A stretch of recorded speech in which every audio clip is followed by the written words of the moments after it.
un popurrí, digamos. Pero sí, vamos a tratar de poner las cartas sobre la mesa. Dale. Y contar más o menos qué es lo que sucedió este fin de semana y en los últimos días. ¿Vamos con las elecciones? ¿Te parece bien? Me parece excelente. Arrancamos. Empezamos por la nación ecuatoriana, donde este domingo se llevaron la segunda vuelta presidencial para presidente y salió victorioso el candidato Guillermo Lasso. Y hay algunas cuestiones que podemos desagregar rápidamente sobre este resultado. En principio, que es un resultado sorpresivo, porque el victorioso es el candidato que se ubica en el espectro conservador, de la izquierda a derecha, mientras Andrés Arauz era el candidato correísta, si se puede decir. Asimismo, digamos, tanto la estrategia para la segunda vuelta como las encuestas daban hasta último momento ganador Andrés Arauz. Entonces hay, digamos, un factor adicional que hace que en los últimos días se haya ajustado un poco los números y esto se manifestó en el resultado final. Por otro lado, digamos, es importante mencionar que es la primera elección que pierde Rafael Correa. En Ecuador se ha formado toda una tendencia que ha centrado en la figura de Rafael Correa, que lo mantuvo en gobierno durante 2 mandatos y después, si bien hubo algunas rispideces con Lenín Moreno, también fue quien estuvo como bandera del partido. Y en este último caso, digamos, frente a Guillermo Lasso, fue la primera vez que la mayoría de la ciudadanía ecuatoriana le dice que no. No obstante, digamos, Correa estuvo presente durante toda la campaña de Arauz y un candidato que se presentaba como un candidato joven, 36 años, con un perfil más bien técnico, y la representación del correísmo vendría a mostrarse como una renovación. Esto no mantuvo al margen a Correa, sino que lo mantuvo junto a él. Habría que evaluar a posteriori, y esto fue para mejor o para peor. Los resultados por el momento dicen que no lo benefició como se esperaba del lado del partido. Bien. Una parte que no es menor es mencionar a quien asesoró en este último tramo a Guillermo Lasso, que fue el candidato victorioso, que es un viejo conocido, por lo menos para los argentinos, que es Jaime Durán Barba. Sabrán de quién hablo, por supuesto. Sí, obviamente. ¿Cómo olvidarlo? Bueno, y lo que es interesante de resaltar de la intervención de Jaime Durán Barba es que aconsejó a Guillermo Lasso, que fue su tercera candidatura, que llegó a doble vuelta sin obtener éxito en las primeras 2, es dirigirse al pueblo joven, que hoy por hoy, se podría decir, entre los 16 y 29 años, representan un 60% de los votos del electorado activo, digamos. Y bueno, esto se manifestó en algunos videos un tanto particulares, estando con influencers y algunas cuestiones atípicas, pero que al fin y al cabo le permitieron hacerse con los votos necesarios para ser el futuro presidente ecuatoriano. La última cuestión que me gustaría mencionar fue lo decisivo que fueron los votos del movimiento indígena, ¿no? Hay que reconocer que el candidato Yacu Pérez en primera vuelta obtuvo casi un 20% de los votos y hasta incluso no reconoció el resultado por fraude y apelando a otras cuestiones fraudulentas, pero sí que va a ser en el Congreso ecuatoriano, en la próxima confirmación de escaños, la segunda fuerza política, lo cual no es un dato de menor, teniendo en cuenta que además adentro del movimiento indigenista hubo ciertas reticencias a apoyar a Lasso y a apoyar a Arauz, lo cual también rompió la posición del movimiento en 3 partes, se podría decir. La tercera posición del movimiento indigenista fue el voto nulo o la abstención. Bueno, para sorpresa tenemos también lo de Perú, ¿no? Por supuesto, sí.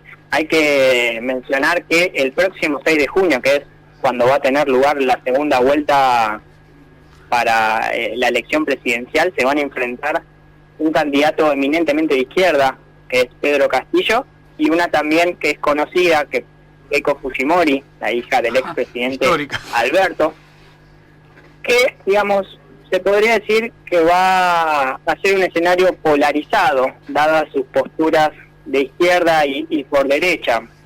Hay que mencionar que Pedro Castillo obtuvo el 19% de los votos frente al 13% de la candidata Keiko Fujimori. Esto fue, digamos, inmerso en un escenario donde había 18 candidatos y ningún favorito.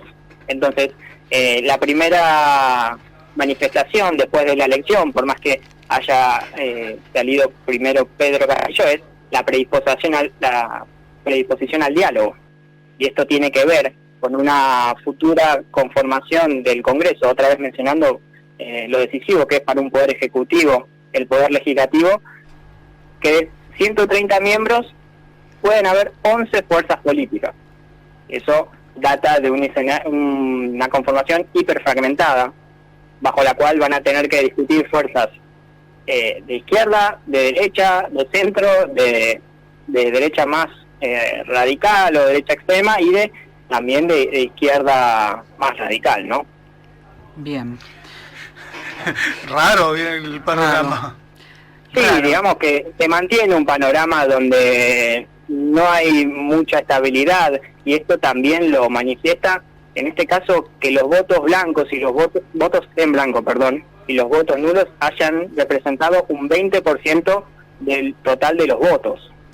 El voto indigenista, justamente. Claro, sí.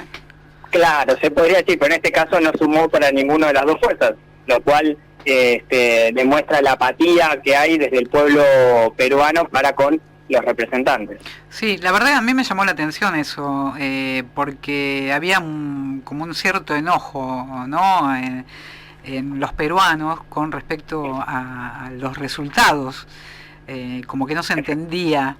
Esto porque por lo que leí en redes, ¿viste?, de gente de Perú conocida que estaban a las puteadas, hablando así, bien en criollo. Raro todo, ¿no? Sí, efectivamente, es un escenario que también polariza, o como mencioné hace un ratito, entre dos candidatos que recurren a electorados eminentemente contrapuestos. Uh-huh. El candidato de izquierda se presenta como el bastión de las fuerzas de las clases bajas o de las clases populares, por decir así, que están ubicados al sur del país, mientras Keiko Fujimori retiene el voto conservador, un poco del voto indeciso, y la figura de su padre, que juega a favor, pero también juega en contra por todo el prontuario que ya sabemos que tiene. Sí. Bueno, finalmente, como decíamos recién, los grupos indigenistas, más el campesinado, no todos, pero un sector, fueron funcionales a, algún sector finalmente, porque al no votar en blanco siempre favorece a un grupo concentrado.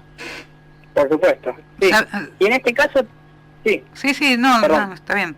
No, sí, se va. Después te lo consulto. Y relacionado con este último dato, para cerrar, tuvimos en el escenario electoral sudamericano la segunda vuelta de gobernaciones para Bolivia. El resultado fue decisivo en alguna parte, y en otra parte pronostica un tablero político un tanto complejo para la gobernación del MAS. Esto es, las 4 gobernaciones que se tenían que definir, que son las 4 gobernaciones que tenían posibilidades, el MAS, terminaron siendo revertidas las tendencias y las terminó perdiendo, digamos. No obstante, se adjudicó gobernaciones como el Alto, que son bastiones, y otras 2 gobernaciones para lo que le va a resultar más favorable para la gobernabilidad. Bien. Yo sabes que me quedé un poquito con lo de Perú, sin restarle importancia a lo de Bolivia, porque también, viste que uno lee, y parece que la juventud no tuvo mucho apego en esta oportunidad para ir a votar. Había como un llamamiento, ¿no?, de la gente. No, que la juventud se vuelque a las urnas. Al revés. Bueno, esto es lo que leía en comentarios de gente que está en Perú, claramente, y me llamó la atención también eso. Así es un factor que es de las nuevas generaciones, que cada vez se hace más decisivo en las elecciones y que los candidatos, eventualmente de izquierda o derecha, toman para sí de la manera que más le convenga. Bueno, ha pasado en Argentina también eso, que la juventud como que estaba un poquito descreída también en alguna oportunidad. Creo que después ahí entre Menem y... Sí, no, pero y después también ahora, estos últimos tiempos, aprovecharon, como hablabas recién de los influencers, el caso de la derecha acá, que utilizó también esos mecanismos y esas herramientas, más el grupo de Milei, junto con Esper, utilizaron esa herramienta de hacer política justamente con las redes sociales, justamente con los jóvenes. Sí, efectivamente.